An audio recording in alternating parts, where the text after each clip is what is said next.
This is the Content Strategy Insights podcast, episode number 167. Talking with another person is the most natural thing in the world. But when you're interviewing someone for a business-focused research project, you have to set aside many of your natural conversational instincts and adopt a professional interviewing mindset. Steve Portigal has been doing this for years. He's also written a book to help other researchers and designers conduct better interviews and discover new opportunities and actionable insights. Welcome to the Content Strategy Insights podcast, where accomplished content strategy experts share their wisdom with our friends in the content community. Our mission is to democratize content strategy, to make its principles and practices accessible to everyone. And now, here's your host, Larry Swanson. Hi, everyone. Welcome to episode number 167 of the Content Strategy Insights podcast. I'm really happy today to have with us Steve Portigal. Steve is probably the best known interviewing expert in our field, and he's a user research consultant in the Bay Area. Welcome, Steve. Tell the folks a little bit more about what you're up to these days. Yeah, thanks for having me. It's nice to be here with you and get to talk to everybody. I run a research consulting practice. I've been doing that for a little more than 20 years, which is a long time, but this been learning and lots more to learn. And I learn through different kinds of work. I run research studies. I work with clients and help them learn things about their users and their customers and figure out what we're going to do about it. I teach teams to be better at doing research, elevate the user research maturity of their practice. That's researchers and the other people in the organization who do research.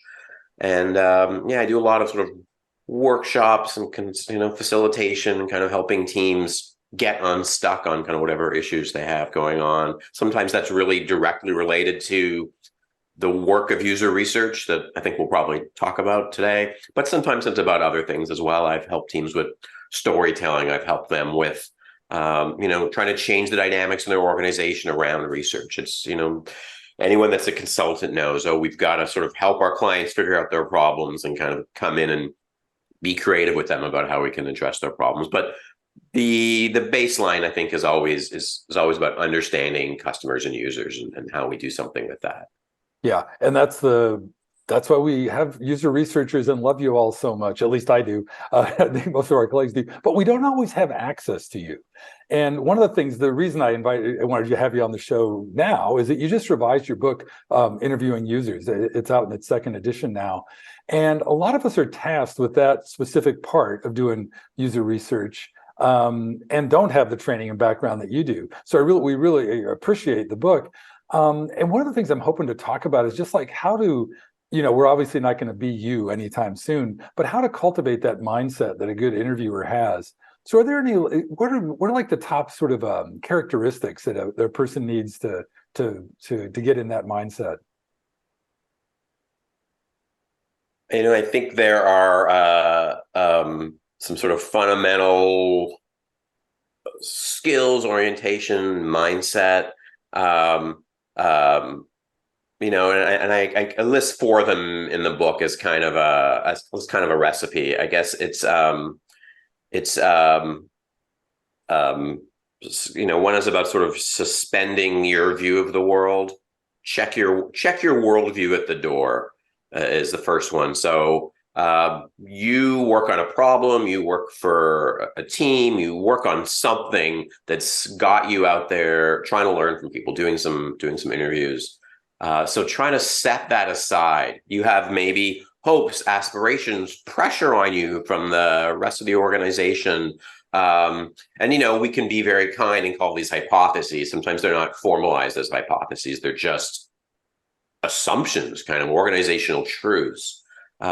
So one thing to do is to just set those aside. Like, don't dismiss them. They exist. They're part of you.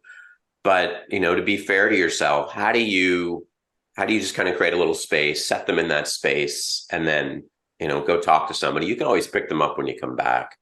The second one is embrace how other people see the world, which is the corollary, right? So I'm going to take my worldview and I'm just going to set it aside, but I have to embrace how other people see the world. And I think that verb embrace is really, really important.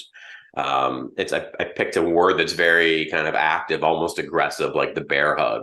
It's not be tolerant of or receptive of or even be curious about. It's embrace. It's like go get that view that somebody else has, and really just grab it and kind of pull it in towards you. So you really bring this new piece in. And then 3 and 4 are kind of related. 3 is about building rapport. And that's the difference between sort of asking a bunch of questions in sequence and having a conversation where it builds and grows, and you're not forcing someone to tell you something. You are creating space for them that they are filling because they want to give you insight and information about themselves. So that's kind of the whole dynamic of a great interview. And the 4th one is listening, and sort of an obvious one, but listening is for the naive person, listening is kind of what we were told as kids, right? Mouth shut, ears open. But right, we have phrases like active listening, all the things that we do to show that we're listening, all the ways that we ask questions. So there's lots of tactics for all of those, but I don't need to go on too long. But I'll, like as a mindset, it's set aside your worldview, embrace their worldview, build rapport, and listen are sort of the fundamental elements that I think can make someone be much more effective in talking to other people to learn from them. In all of those, especially the second one, the embracing their worldview, that really speaks to the empathy that we're all, eager to bring to the table. And so I love that framework. One of the things you just somewhere in there reminded me, like that part of that mindset is like one of the things you talk about in the book is like going from chatting to interviewing. And I love that. And I think I feel it right away, but can you talk a little bit about the difference between those and how to make the transition if you find yourself chatting?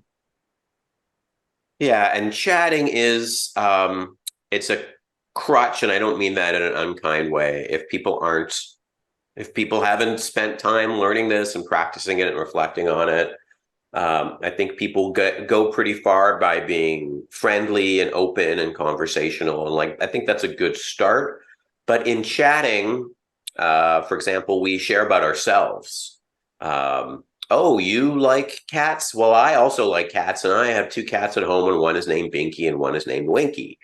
Right? That's seen as kind of that's a chatty sort of rapport building technique, and I think that's one I see people relying on, and I don't think they should ultimately. That the interview is about the other person, and that so yeah, if you're new, you tend to think, oh, I can build rapport with you by showing you how I am like you. I like that too. I hate that too. Oh, that happened to me. My cousin also has that problem with Facebook. Whatever the thing is, you try to share something about yourself. But actually that takes focus away from the other person. So that embracing how they see the world means you want to spend time on them. So when someone says, I have 2 cats, you can say, what are your cats' names? When did you get them? Are cats part of the content that you share on social media? If that was our topic, you can keep talking about the thing that they shared and not bring yourself into it. You have permission not to talk about yourself, and you have power to be still interested in their thing. And it actually is much more effective. The interview is about this other person. So keep making it about that person, keep going back to them, keep yourself out of it. And so that's very different than chatting, right? Chatting, you would share about yourself as a way to kind of make it feel equal. But actually your goal is not to have them learn about you. Your goal is to learn as much as possible about that other person. So, it's counterintuitive, right? You can still be friendly by being interested in them. And, I think if we think about, and this is different for introverts and extroverts, but if we think about, dinner parties or dates or whatever kind of situations we find ourselves in, sometimes you find yourself just asking questions and realizing that it actually can go really smoothly without sharing about yourself. So I think it's a different way of being, is to is to be really interested in them and kind of keep yourself out of it. I'd say like 98%. I mean, I'm making that number up, but the interview rarely requires you to share something about yourself, even if you feel like, oh, I want to tell them about my cats as well. Like, I think you can have that feeling, and just that goes in the same closet that you put your worldview in. Like, I don't have to tell them about my company's plans. I don't have to tell them about my cats. We can be very successful here by me choosing not to kind of go to those default things to share or things to offer. As you're talking about that, I'm thinking like, because everything you say is like easy to understand, and like you can picture like thinking about how to apply that. But in the moment, a lot of like me, I'm going to revert to chatting, because that's just like I'm hardwired for that. But one thing that works, and again, I might be projecting here, but like kind of having rituals about this, like, as you walk into an interview, having that like maybe physical or mental or even kind of procedural rituals as you walk in to like the difference between walking into a professional interview and a lunch date with a friend. Got any tricks like that or ideas about that? Yeah, I like the word ritual, and you're kind of talking about transitions, right? How we go from one mode. You're talking about rituals that would apply to two analogous situations, but that are slightly different. But you're also talking about before we're in that, and then as we kind of go into it. And I think, because of COVID and lockdowns and, so much work happens through the medium that you and we're in Zoom right now, right? So much work happens in this medium. So much user research, talking to customers happens here.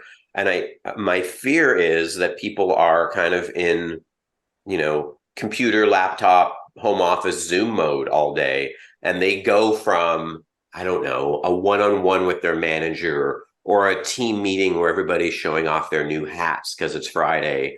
And they hang that up at 2 minutes before the hour. And then they just open up the next Zoom window and it's an interview.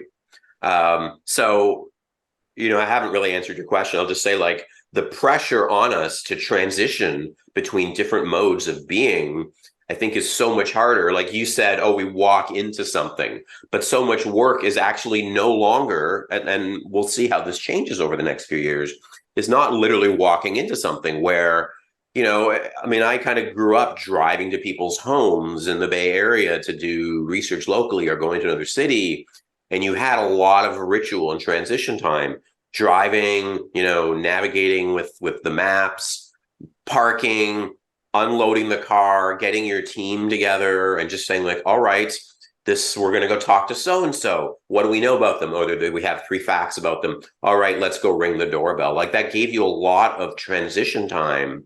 And even if that was not an explicit ritual, like, I think you can be very intentional and say like, all right, let's set aside our goals. Let's just spend time learning about Marnie for the next 30 minutes, the next 60 minutes. We can have these explicit rituals, but we had sort of transitional, like functional transitions that were happening because of the nature of the work. And I really worry about people hanging up one thing and going into the next thing without kind of just clearing their head and kind of breathing and kind of reorienting themselves to the way of being. If you've got to sort of perform for your team or, be very reflective because you're having a very personal conversation, like, that is a very different energy. And you need some time, stand up, stretch, go to the bathroom, get a drink of water, replenish your tea, whatever that is. Like, I don't really care about the rituals specifically as much as that it gives yourself some space to move between different ways of being, and having some intention with, how you want to set yourself, how you want to feel about going into this new thing. So if you're going to talk about yourself in A and not talk about yourself in B, or vice versa, you need to, be fair to yourself in order to give yourself space for that. Yeah, that notion that the lacking of cues to help us understand and articulate and contextualize our intent, it's all missing. We're all just in this flat screen all day. I mean, we're kind of aware of that and we kind of feel it, but the way you just said that, that's super helpful. Thanks. It also reminds me, as you're talking about that, it's like you show up at a place like in the old days, you drive up and you're in the car with a team. And that's a good reminder that this is like a business activity. And in fact, you open the book with a chapter about business and sort of the business intent of your interviews. And I also like that you close the book with a chapter on impact, which I assume is like the about the measurement and the assessment of that sort of satisfying that business intent. Was that book ending intentional, or am I just reading into that? This is where I just laugh confidently and say, "Oh, of course, you saw my organizing scheme." I mean, I hadn't thought about it as bookending, which that's a little bit of nice reflecting back. In some ways, I think I was just sort of following a chronology, like why are we doing this? How do we do it? And then, what happens with that? So bookending is I'm going to use that now. I bookended the next person I talk to. I'll explain how I bookended it with these sort of two pieces. So no, but sure. Yeah, no, sorry. I didn't mean to project on that, but anyhow, that sort of maybe just focusing on the business part of it, because I think that's something that's come to the fore in the content design world, in particular the last couple of years, is like I think it might have to do with the sort of economic environment we're in, but also even before that, there were people talking about like increasing concern with the ROI of our work and alignment with business values, and maybe we're focusing too much on the customer and not balancing that. But how do you balance or kind of plant your business intent in your head as you go into an interviewing project? I think it kind of, maybe it's like a sine wave where it kind of comes in and out. We were just talking about transitioning into talking to Marnie, a hypothetical person, for 30 minutes. I really want people's business intent to be absent during that interview. So that's maybe the lower part of a curve. But leading up to that, who are we going to talk to? What are we going to talk to them about? Who's going to come with us? That's very much rooted in like what's I don't know why I made up this metaphor of the sine wave, but we're very highly indexed on the business aspect of it. We designed this project to address some context that we see in the business, either a request or an opportunity that we proactively identify. So we think about what decisions have to be made, what knowledge gaps are there, what's being produced, and what will we need to help inform decisions between different paths kind of coming up. And so, I talk in the book about, a business opportunity or a business question and a research question. So what do we, as an organization, what decisions or tasks are kind of coming up for us? So what do we have to do? We want to launch a new X. We're revising our Q. We need to make sure that people doing these and these things have this kind of information. That's about us. And then from that, you can produce a research question. We need to learn from other people, our users, our customers, people downstream from them, whatever that is. We need to learn from them this information so that we can then make an intelligent response to this business challenge that we're faced with.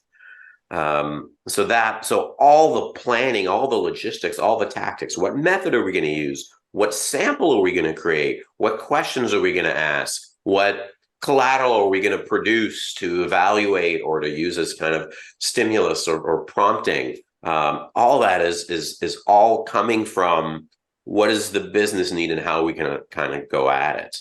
And so, I guess there still is a sine wave. So then we set that aside to talk to Marnie, to talk to everybody. We really embrace them. Then we have all this data. We have to make sense of this data. And then here, I think we sort of strata a little bit because, you're going to answer the questions you started out with. I think if you do a reasonable job, you're going to have a point of view about all the things that you wanted to learn about. But you always learn something that you didn't know beforehand. And I think this goes to the impact piece. This goes to sort of the business thing. that's behind all this. What do you do with what we didn't know that we didn't know?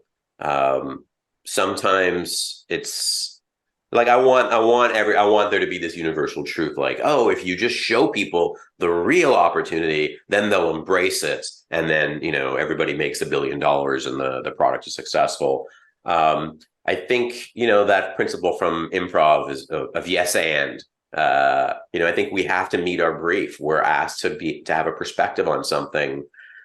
Part of the politics or the compassion way of having impact is to not leave our teammates and stakeholders in the lurch. So we have these questions, we have answers to these questions. And also we feel like there's some other questions that we should have been asking. We want to challenge how we framed this business question to begin with. We see there's new opportunities.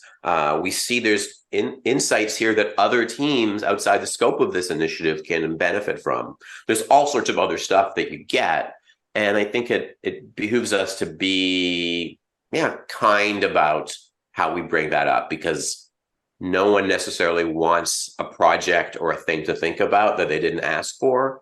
So how do you sort of find the learning ready moment or create that moment or find the advocate that can utilize the more that you learned that can have even more kind of impact on the business? That's not a single moment. That's an ongoing effort, part of the dynamic that you have for the rest of the organization.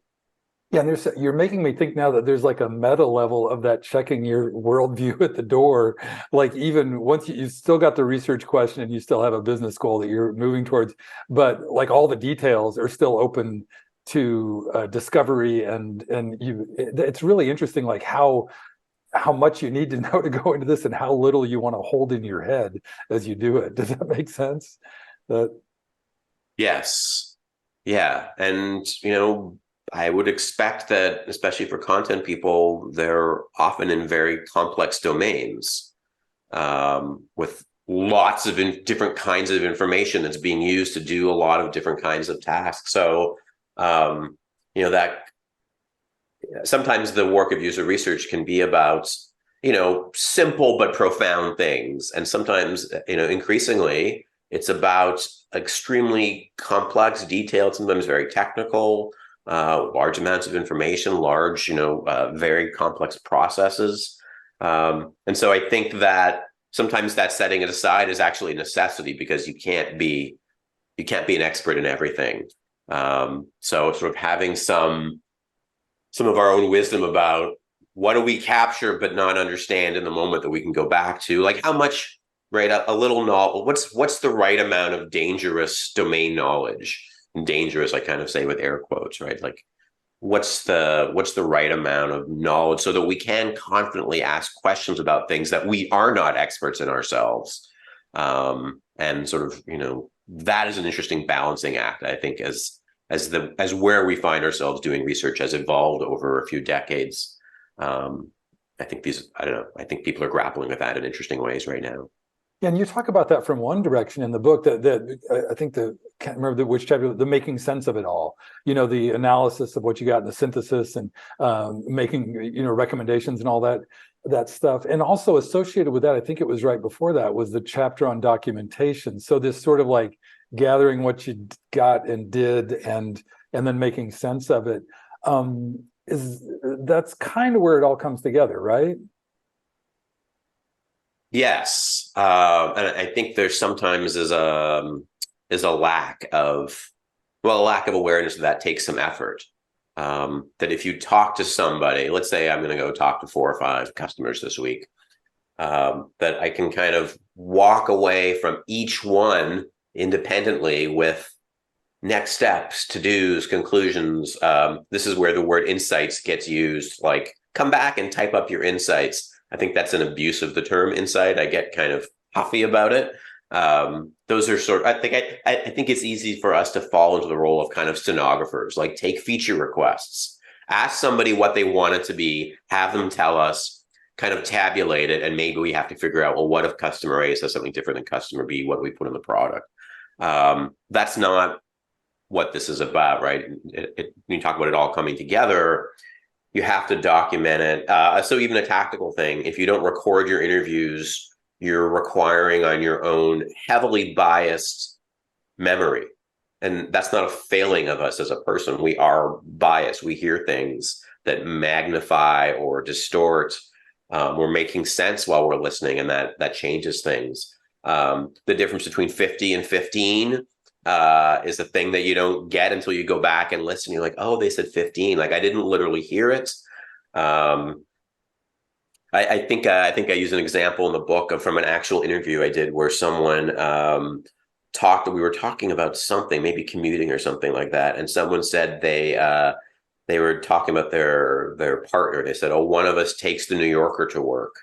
And I can't remember what it actually turned out to be, but like that, there were two very obvious interpretations. One was I'm taking the train to commute, so I bring the New Yorker magazine to read. And then the other was the model of car, that they had one car, or they had a good car and a bad car. And one of those was like is it a Chrysler? I don't know, like some Chrysler New Yorker or something like that. And in the moment, you can walk away saying like, oh, that person takes their magazine to read. And that was like a takeaway for us. But when you go back and like really think about what do we think they were saying, it was actually something completely unrelated. So that's a spurious conclusion that you draw if you don't have that documentation, you don't have that actual recording to go back.